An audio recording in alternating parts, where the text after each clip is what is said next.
This is my review of the Avengers. I just got back from the theater and oh my god, this movie was awesome. This movie exceeded all of my expectations.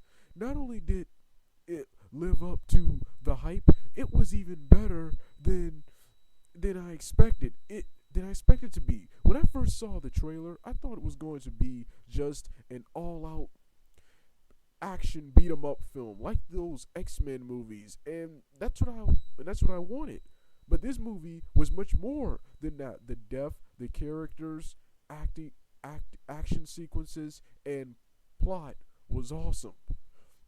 Was awesome. The plot was Loki comes to Earth through some kind of portal to steal some artifact called the Tesseract, which is a power source of unlimited potential. Loki takes the artifact and uses his staff to enslave several agents, Selvig and Clint Barton, aka Hawkeye.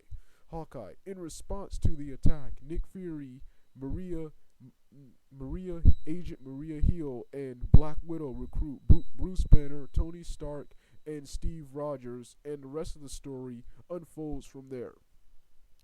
I've been waiting for this film since the very first Iron Man movie.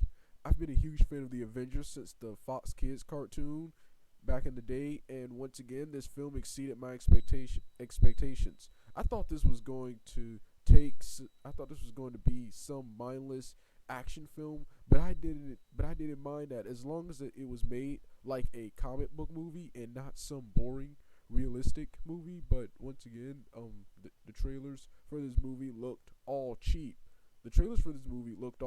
But when I watched this movie in IMAX theater in 3D, it had this larger than life, big budgeted comic book feel to it, and that's what a comic book movie is supposed to have. Every actor and actress played their characters well. Every character had a purpose, and every character had a kick-ass fight scene.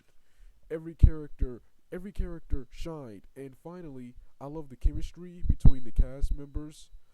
This film was awesome. I can't find one thing wrong with it. It was way better than what the critics rated it, and several people rated it. The critics rated this movie high. It got a 93% on the Rotten Tomato meter, but they just wrote this off as some kind of Disney movie or some WWE professional wrestling match, and it was more than that. All right, Doug out. I may do a longer, more in-depth review in the future when the DVD comes out, but right now I'm going to keep it short.